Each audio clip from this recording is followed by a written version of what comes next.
Well. This is a proper full-time whistle, straight on bit of analysis, Lucas. I like the urgency here. Well, we're working late. We are working late. I mean, it's almost as if something has just happened. Well, it's done. For Is one, that I'm all you want to say as a massive blue nose? delighted. Delighted. I No, mean, fair play. They did it. mate. I mean, come on, you can't be that negative, right? Surely. No, they've been brilliant. To be fair, they deserve it. Fair enough. It's sad that they can't celebrate it properly like any other team would want to if they want it. So, I don't envy the position they're in, to be honest. But is the way that they've dominated the league this year is what we've seen from Man City in the past couple, and I think have obviously been brilliant, haven't they? Oh, mate, brilliant is definitely the word. I mean, I'm lost for words that this is being the most ridiculous season where obviously we've had the implementation of VAR for the first time, VAR, which is, polarised opinion. I think most fans probably would say they don't like it, yet then it's instrumental in giving Fernandinho a red card, obviously missed by the referee at the time. And then it just kind of sums up that this league, Liverpool have just been crowned champions nearly in July. And it just sums up what a ridiculous season we've had. And as you say there, no fans whatsoever. I've just tried to have a little look on Twitter. I've seen a video from 15 minutes ago where there's a couple of people outside Anfield. I'm not sure if it's getting really busy now. A few more, but it's not that many people, to be fair. It's heartbreaking though, really. I mean, you can, take your allegiances to a side. I mean, if it was Everton that won the league and everyone had to sit at home, I mean, it's gutting. You wait so long. So, all season, it was pretty obvious that they were going to win it, and then all of a sudden it just kind of gets taken away from them in terms of being able to enjoy it fully. But they've been phenomenal, and I'm quite certain that they'll do it again next year. Yeah, I mean, next year is the one that I know we've spoken about a couple of weeks ago. That I think it's going to be hard. Obviously, got over 100 points last season. I feel as though they'll probably do that again this season. I just personally feel it's hard to maintain those levels, but with this break, you never know. It might actually work in their favour. I think they've had so many players that haven't had time off, but today I've just been thinking about the last time that I remember this happening, certainly was Leicester back in 2016 when obviously they all went round Jamie Vardy's house, and it was Chelsea once again. They came back from 2-0 down against Spurs to draw 2-2. But just the scenes, like they could have won it against United, but they didn't. But it was almost fitting because there was such a big thing about Jamie Vardy having a party, and then they did do that, and it just felt right. Right now, I hope that Liverpool players are together. Well, I would have thought they probably would be. They won't be able to put it on social media. They won't be able to say that they are. But you'd hope that they've actually got together. They're having a good time. I can guarantee it. I'm sure they are. And, good on them and, enjoy it. That's all you can do, isn't it? Enjoy the best you can, and I'm sure they'll be together, and rightly so. Exactly. I mean, for the game itself, I thought it was certainly, even if you take away the factor that Liverpool were going to win the league off the back of a result that wasn't a win for City, I still thought it was by far the best game we've seen since lockdowns ceased to occur. I just thought there was real tempo to the game. I think I said to you before, I really enjoyed a couple of weeks ago watching Bayern Munich against Dortmund, because with the no crowd effects on, can really hear the ball just like being zipped around, and the amount of times that the players just don't make a mistake. It's almost every single time perfect touch, really fizzing the ball and just slapping the ball. It sounds crazy. Yeah, it's like they do. They hit it. You're hitting the wall or something. Yeah. No, they but do. Honestly, I loved watching that game. Well, I mean, a massive win for Chelsea as well, considering what we were seeing from Man United now, and getting those 3 points is huge. And I really did think that towards kind of the kind of, especially midway through the second half, they looked tired. Man City were dominating the ball. They were knocking it around, and you just thought, oh, well, there's no way that they're going to be able to withstand that pressure because they all look pretty knackered. And then the drinks break comes again, and then all of a sudden they find a little bit more. And obviously the goal, and fair play to them. I think Sterling should have squared it, and that would have been different. Yeah. But No, literally, it's good that you've just brought it up because it happened early enough for it not to be like the defining moment, like a Gerrard slip or anything like that. But for Raheem Sterling and all of his history with Liverpool, to chip the ball the way he did, not square it, hit the post, I just think that it's almost written, isn't it? But the thing that I want to talk about is two things that this player has done tonight. Kevin De Bruyne has scored arguably the best goal of the season, and I genuinely mean that. I know you texted me, I didn't reply, but I know you texted me. You never do. I didn't read it either. Mate, that free kick was unbelievable. Like, we'll get on to Liverpool in a bit and their game last night against Palace. There's no comparison with that free kick. I think they said it on commentary, like the way it's dipped, it's going into the top corner, but it's almost ended up nowhere near the top corner because the way it's dipped just as it's hitting the back of the net. You look at Kepa, he hasn't even got his hands. Yeah, he just doesn't even bother. He's just like that. He's just. Well, I was watching it, and I saw the wall, and I thought that wall is so close to the ball. I was like, that can't be 10 yards. And I was like, how is he going to get this over the wall? Yeah. And then he just. I mean, he's phenomenal, isn't he? He's just. Well, yeah, just what a goal. And then, but the flip side of it, what was he doing?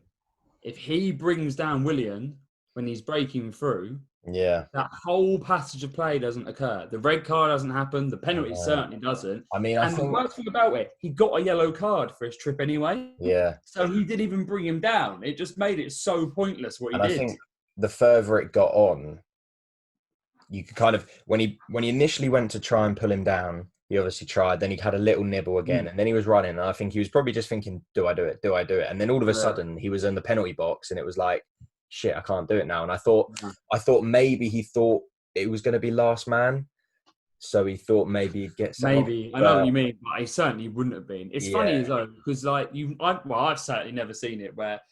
Say you try and have a little nibble at someone, and you would get a yellow card if they carried on playing the ball went out of pitch. Yeah. But if you then brought them down again, I've never because it's technically 2 yellow cards. Well, I was wondering that as well. Yeah, seen someone sent off for that. No, I've never seen that before. But yeah, I mean, he does have to do it, and yeah, I mean, at the end of the day, it's not really going to affect them that much. But in a grand scheme of things, he probably should have brought him down, but he did try, I suppose. Willian is quite strong, in all fairness. He's a strong lad. I mean, I've got to say, and you're right, because it kind of doesn't matter for City. And I've got to say fair play to them because they've come out, they've played, scored 8 goals, conceded none in their first 2 home games. They've been exceptional, really. And as we've said, we don't know what's happening with this European ban. But they've come out, they've played to the best of their ability. And, I'm sure it is just for a bit of professional pride. And, even tonight, they just showed how good they can be. And they really do open you up. They've got such strength in depth. But that is the thing that I kind of just want to briefly look ahead to. And it is next season. I mean, right now, I just feel as though we are hotting up for like a ridiculously high quality title challenge next season. I'd agree. Yeah, I'd agree. With the players that Chelsea are bringing in, with the way that City, as I'm talking about professional pride, especially if they're not in Europe, with a whole season's just, really focus on playing Saturday, really not having too many midweek games because I know the FA Cup 5th round's midweek, but that's not for ages to worry about. And I don't think they really care about the Carabao Cup. And then, even as far back, because the same logic could technically apply to Arsenal and Spurs.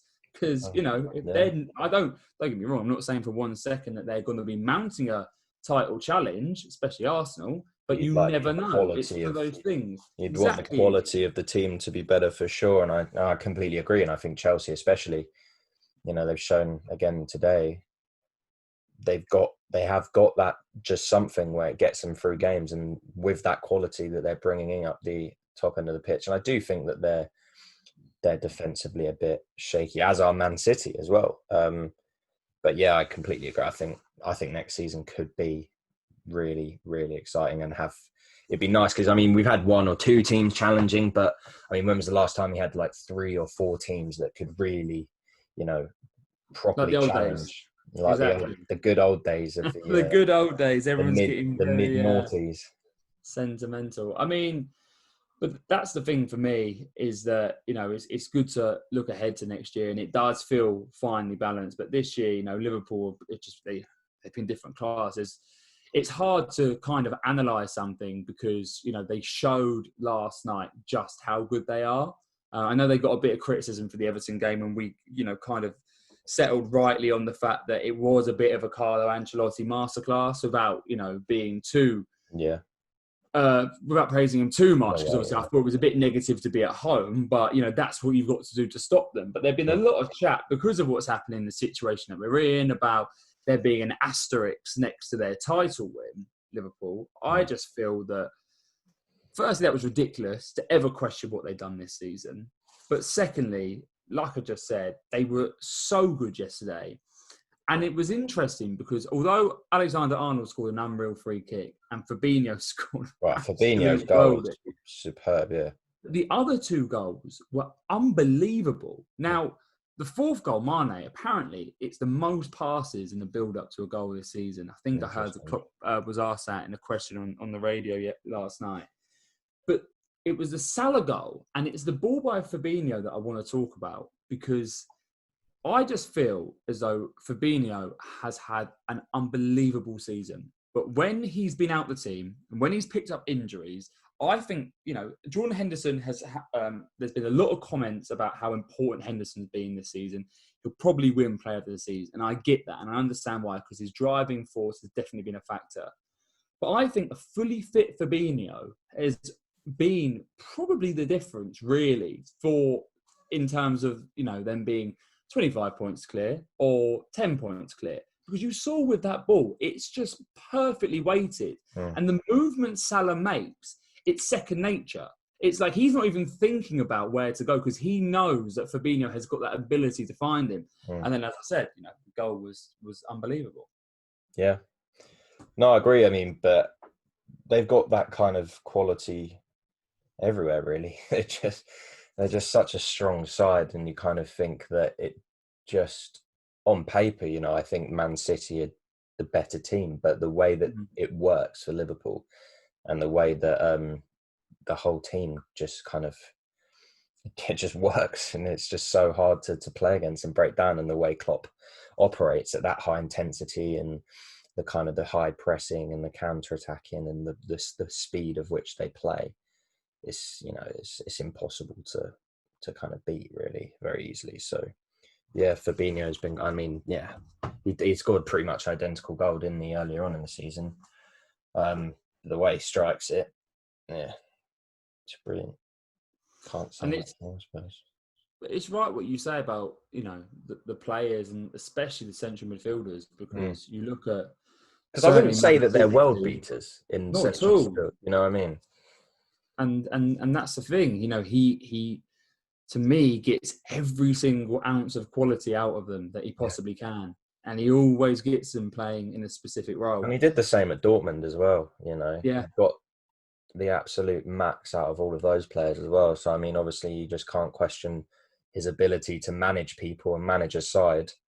You know, it's just, yeah, you can't question it.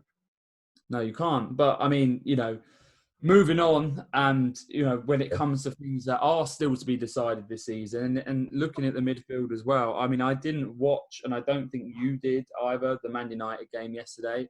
No. By all accounts, I mean, we said that it'd be a bit of a problem if you're able to get some sort of understanding with Fernandes and Pogba. And obviously they had Matic in there as well, which was interesting because obviously he didn't play at all, as far as I'm aware, against Spurs. They certainly took Fred off and kept McTominay on. I just think that's exactly the type of player it makes sense to have as a real anchor, to let them go out and create. And did you see, I don't know, have you seen the highlights at all? I've seen the goals, yeah. Right, I don't know if you saw Pogba's run at all. I mean, Yeah, it's the nutmeg. completely up your street. I mean, I was all over that. I was, Nutmeg yeah, did, you knew live it. up on, and then Anthony Martial tackled him. Takes it up, and I mean, And yeah, he, hit it over. But that's just frightening how good those two could be. yeah, and it's I'm really excited for them. I you can't just question that quality that they have, and I want it to work for him. And if it works for him and it works for Bruno Fernandes, then it will work for Man United, and that will be the difference for them in having a much better season next year. And yeah, I mean, the guy, obviously Martial was clinical and Rashford got a couple of assists, but it did just seem like it is coming together for them up top at least, and it was a really, really good performance by all accounts. Yeah, and all three goals were lovely. And I Mm. mean, Martial, he comes under quite a lot of criticism, to be fair. And I thought he was pretty poor against Spurs. I thought he was isolated and he struggles to get people up close to him. But even in the game, obviously he scores a hat-trick, but he was unselfish as well. Like, he squared the ball to Rashford, who probably wasn't even expecting it, because in that Yeah, position, it Rashford was a probably bit. would have just shot. And I honestly think that was the miss of the season. I mean, it hasn't really I been think, spoken about too much, but I think it might have been a little bit behind him, but you'd like to think he'd put it in normally. yeah, you would, yeah. But yeah, I mean, on Martial, I mean, I'm still fairly sceptical about him being a number 9 for Manchester United and actually playing as a striker. But Yeah, he keeps on. It's all about consistency. And right now, I'd say that you've got players, all of them really, in that attacking. Well, Pogba, Fernandes, Rashford, and Martial, I'd say, are all prone to incredible inconsistency. yeah, So I think that is going to be the real thing for Solskjaer, yeah, just to make sure that he gets them with, a long string of good performances. yeah. And I think the key is just Pogba and Fernandez. I think if they're playing well, you've got them. I think anyone's going to score goals if you're playing in front of that. And yeah, Martial probably isn't your like conventional Manchester United number 9. But if he can get them all working and get that consistency, like you say, then I don't think it will be a problem. And I think you could probably play anyone up front, to be honest, if all of them kind of three are on their game. Yeah, definitely. And I mean, broadening it out and looking at the rest of the table, obviously it was a massive win for Chelsea tonight, but level on points with United and Wolves. Yeah, so that just won't stop. They won't stop, and Adama Traore and Raul Jimenez won't stop either. I mean, the ball in from Traore is a carbon copy of what happened at the weekend. Mm. He's just got this ability where, it's like when you're watching St. Maximin at Newcastle. You know what he's going to do, but you Yeah, just you just can't can't stop stop. him from doing it. Traore especially, because St. Maximin, I personally feel as though he's a bit lighter footed and he's got a bit more skills. Yeah, he's a bit more kind of nimble. Whereas Traore is a bit more direct, and he got the ball for this ball in. He whips it in, but it looks as though it'd be so simple just to get a bit closer to him, but they just can't do it. They're just not quite on his touch, and he's even able to take another touch and take it right to the byline, whip it back across, and then it's a once again it's really, don't underestimate how good that header was from Jimenez. Yeah, it's just one of those things where you can't stop it. And I mean, you got to think as well, that's their 50th game of the season, Wolves. And, I think we've said it before, their season's going to be over a year long by the time it's over. And, you think that the break has probably done them a favour, considering how many games they played. And that's why I think we've seen them start the way that they kind of just left off, really. They just look like they're definitely the favourites to kind of get into that first European spot, whether it's Champions League maybe or Europa League. But yeah, I mean, what can you do? You can't. Maybe try an approach where you're kind of seeing teams against Leicester. I mean, they're playing so deep to not allow that space in behind for Jamie Vardy, and it seems to be kind of, having a fairly good effect. But yeah, I mean, he's frightening, isn't he? frightening. He is frightening, but it's good that you bring that up about Leicester because they are going for a bit of a tricky period at the moment. But the important thing for Wolves is they're beginning to win those games because they've got an unbelievable record against the top six. Yeah. But they're beginning to win the games against the teams that just go there to defend. I know they've drawn against Newcastle this season. I know they've drawn at home to Brighton just before the football was suspended due to the coronavirus. But Bournemouth went there and they had an expected. See, I don't really care about these stats, but I understand that an expected goals of 0.06. So they had literally one shot. And I've seen it on the highlights. It's when Danjuma's down the right wing and he literally, I don't even think it's a shot. I think he tries to cross it back across goal from the byline. Right. And that is the only attacking play they had in the whole game. So it just shows you that, that's a mark of a side beginning to improve when yes, it's 1-0. Yes, it's a boring game. But that's the difference, isn't it? Because, you don't finish in the Champions League places without those boring 1-0s. Yeah. And it's a sign of respect, really, at the end of the day, because it shows you how good that you are. And a team like Bournemouth, who are really fighting for their lives, will go there and just sit back and just, almost hope for the best. Yeah. No, I absolutely agree. And I think, I think it's probably a good point there to go on to your game, considering Bournemouth did drop points. 1-1 draw with Villa. I think after going off our last chat, for Newcastle, it's probably not so much of a big deal. You are probably safe now. But for Villa, will they see it as a point gained or 2 lost, do you reckon? I mean, I'd certainly see it as a point gained. I think any away game is a point game, and then you try and get your 3 points at home. But I understand, obviously, time's tight, and they need to get those 1 points into 3. But I don't think this is biased. I don't think they deserve 3 points. I thought it was a pretty average game. I didn't think either team played particularly well. But yeah, I mean, look, fair play to Villa. Villa. They came with a plan. I thought they were really combative.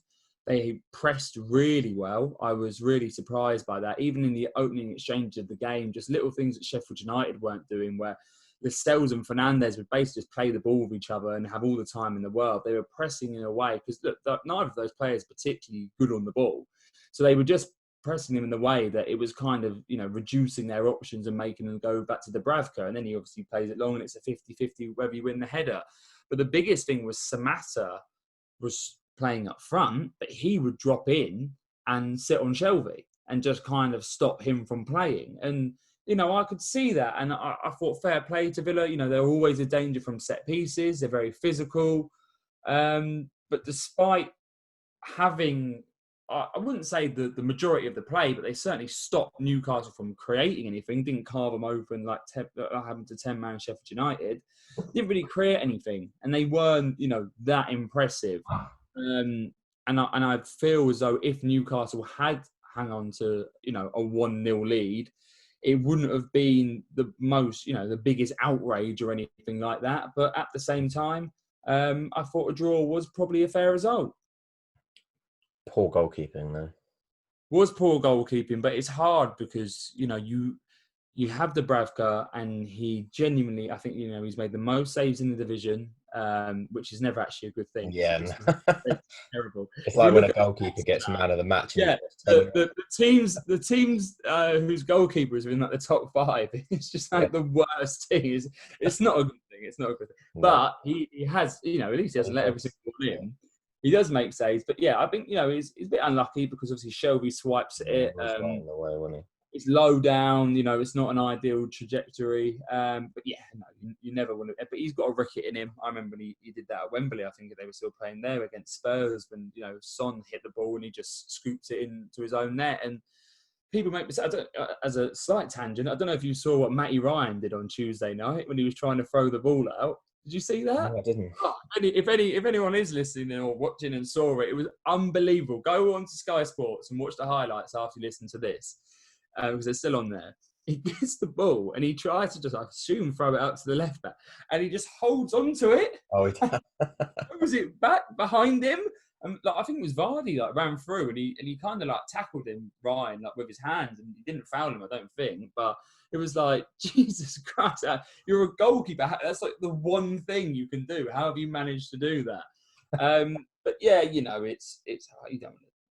What can you do? Your goalkeeper makes mistakes sometimes. Sadly, you can't slate him because he's Yeah. certainly the best goalkeeper at the club by a mile, and he genuinely is too good for us. But at the weekend, the last time we did a podcast, I fell short of slamming Danny Rose because I was tempted to do it, but I thought I'd give him another chance. And what's the verdict?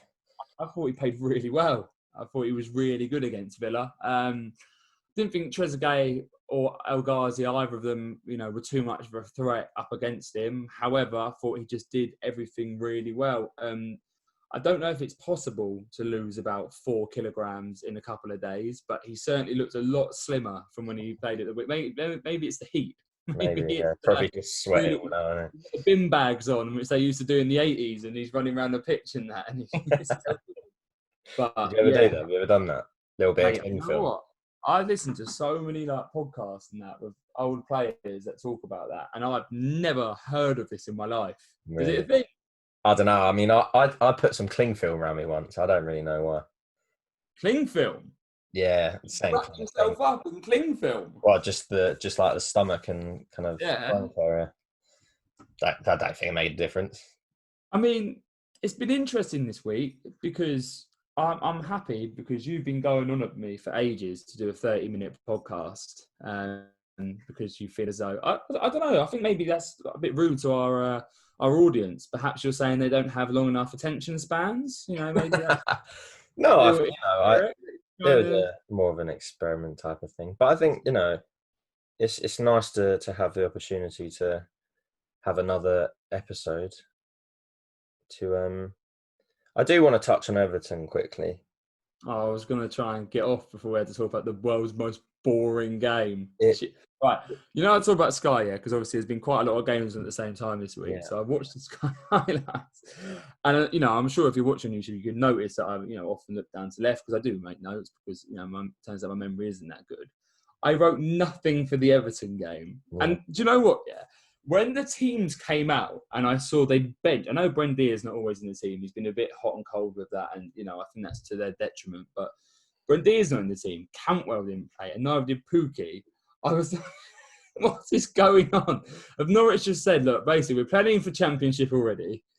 These players need a rest already, despite we've only just got back. I mean, mate, we are so mundane. It's already going to be boring. And, okay, come. Fill me in. Was 1-0 a fair result? We're so mundane. It's just so boring to watch. It really is. Yeah. Like, there's no intensity. It's just so slow. And Davies in the middle, you said it the other week or whenever it was, he's just not good enough. Iwobi, I've never been convinced. I never know, to be honest, why we even signed him in the first place. He just has no end product. I mean, he's one of those players where he'll start a run and you'll think, oh, he looks like he could do something here. But then, he just never does. And it was just, thank God we won because. Was it close? I saw Norwich hit the post, but I think that was they hit the post, but they didn't. Again, we did limit them to very small chances. And I don't know whether this is, his whole ethos is just let's defend really well.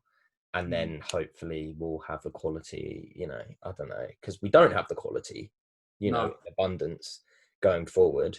That's something that definitely needs to be addressed especially if he wants to play like that. Because defensively, we are solid. I think Mason Holgate's been brilliant.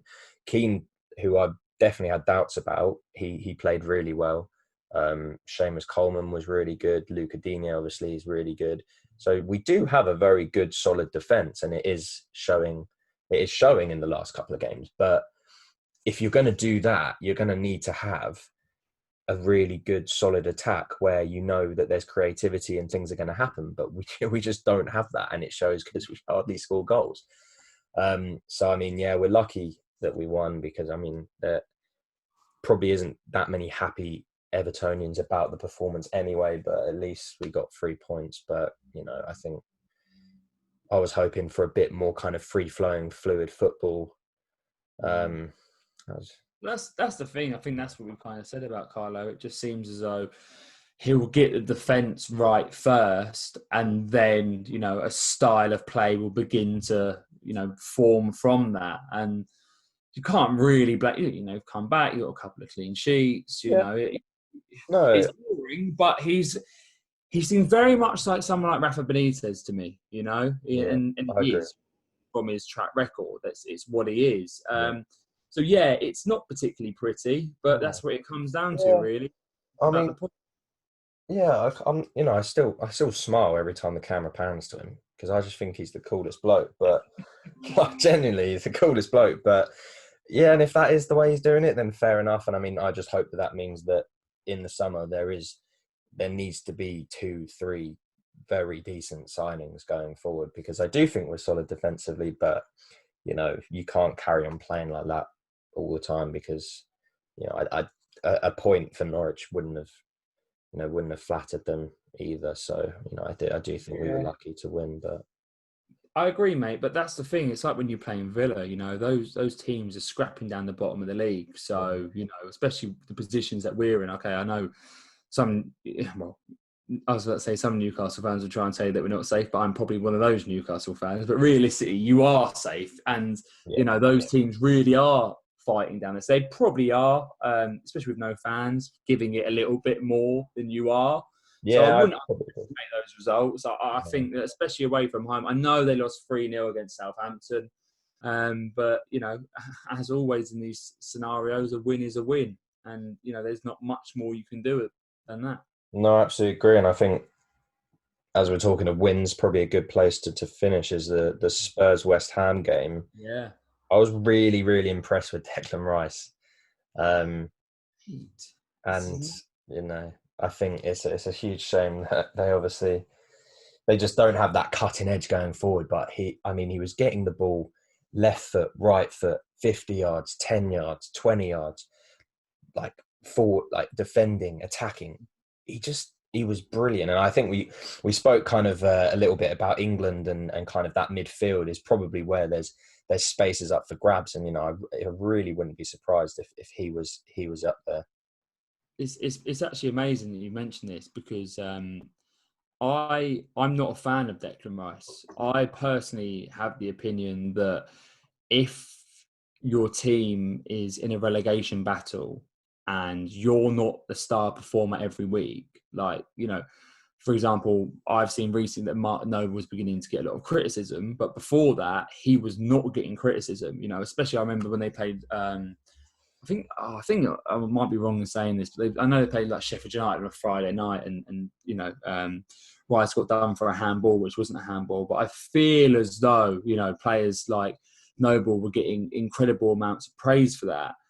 And I always feel as though Declan Rice should be the star man if you're that good.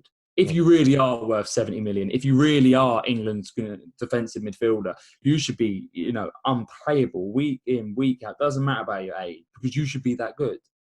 So I sat down, I missed the first half. I just come back from football training, and I was like, do you know what? I'm going to watch Declan Rice. And I was fully expecting to watch him and be like, wow, look at this. Getting overrun by Spurs. Lo Celso's man of the match. He's playing unreal. I was like, oh my God. He was genuine. I was like, I'm an idiot. I don't know what I'm talking about. Well, I was kind of in the same boat as you, where I thought he was decent, but I thought there's players better than him. He'll be in and around it maybe, but I can't imagine that he's going to be a serious contender to start. But I really hope that for him now is the benchmark, and he's shown what he can do.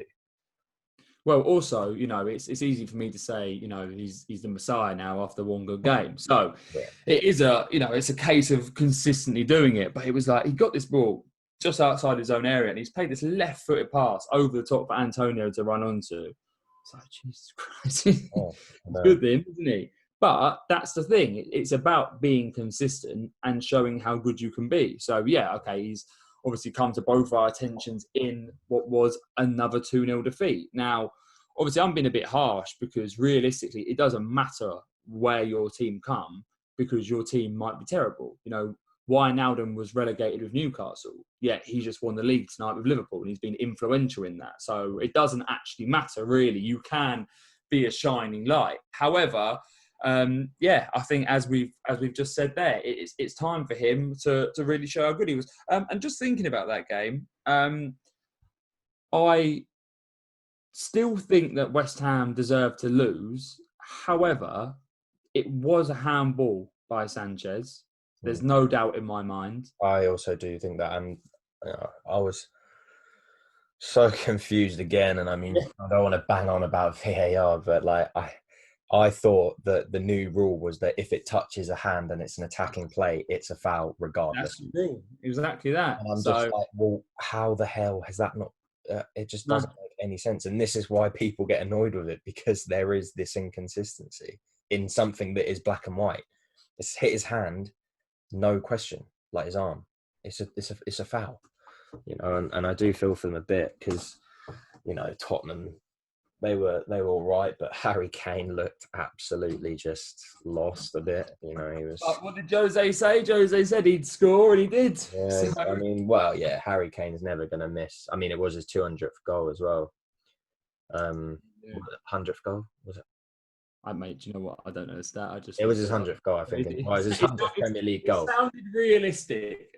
Yeah, I don't think it was his 200th Premier League. It was his 100th Premier League goal. Was he around for that? I thought Vardy was looking for that milestone, which he still hasn't got.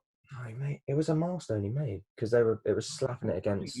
I think fine. Maybe against Aguero. He made some kind of milestone, but yeah, he did look very tired, and you could tell by the way that he kind of flopped to the floor when he scored. But yeah, no, I mean, important win for Spurs, I suppose. No, it was. And, you know, for me, it was a very interesting first midweek round of games. I mean, it gets a bit skewed now because we've also got the FA Cup over the weekend, but there's a Premier League game on Saturday, and there's Premier League game Saturday, Sunday, Monday, Tuesday, and there's a full fixture list on Wednesday, and then there's a Thursday night. Obviously, Man City are playing Liverpool, and there's a couple of other games as well. So it is a bit confusing, but there was obviously the FA Cup as well this weekend. I'm just seeing that on BT. Now, I don't know if you saw the end of the game, but they had Kenny Dalglish on, and he hadn't muted his mic, so he was getting loads of like notifications from obviously everyone texting him. So imagine like we're talking like this, but imagine my laptop's just pinging off like iMessage all the time. It was just like that, so you could barely hear him because it mutes his voice. But now they obviously got all those Liverpool fans on Zoom, and I'm sure you kept on seeing it. They kept on referencing it. But someone sent out the Zoom login details, so everyone's been trying to add to the group. So around like 300 people just been trying to add to it. To be fair, you know, I think, you know, that's what it's all about, isn't it? And I don't begrudge them at all. But yeah, no, look, it's been a very interesting midweek round of games. I think maybe started to see I think we saw the first bit of tiredness all round. Definitely. First half goals, I kind of just had a little look at kind of how many goals we've had so far compared to the same amount prior to the lockdown, and it is down about 15-20%. Yeah. The amount of first half goals we're seeing. Do you think coincidence or? No, 100%. It's certainly a thing, but that's the thing. Now we've, you know, got the title wrapped up, and more teams this season begin to be kind of rubber stamped about where they can finish, whether it's, you know, relegation, mid-table, or in the Champions League places. I think we'll begin to now see a bit more of an open season. We've come back. We've had kind of like that first game week where people are getting used to this whole scenario. But now I think players will kick on, and we'll hopefully see a few more exciting games that we did tonight. I hope so indeed, Ollie. I hope so indeed. You sound like you haven't enjoyed it so far, but I know you have, really. No, I've loved it. It's been nice. It's harder to watch the midweek games, I think, you know. I haven't found that I've found the time to watch as many as I would. Busy man, are you? Yeah. Well, yeah, busy man. But no, I look forward to. It'd be nice to have some FA Cup. You know, hopefully your lot can have a little run. I think that'd be nice.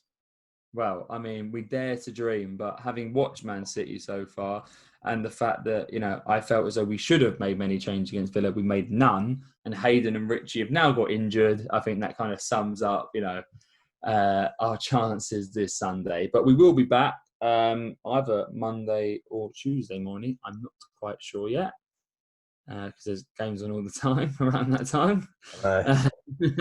But we'll be back on either one of those to look at the games in more detail once again. Indeed, and yeah, keep giving us views and liking, subscribing. Any feedback's always welcome. Please, we're always looking for any feedback. Like, even if you think it's shit, please just tell me, because I don't really care. I would take it on board. I think we've got a great little product going on here. I'd absolutely agree. Merch coming soon. Very nice. When you see things, whether it's TalkSport or Sky, most things get slated. And when you're only getting nice feedback, you're a bit skeptical, aren't you? You're like, well, you can't all like it. Do you know what I mean? So, yeah, if you don't like something, yeah, why not? But no, we'll look forward to the next one, and well done, Liverpool. And I'm going to go get a towel for my forehead, which is the shiniest thing.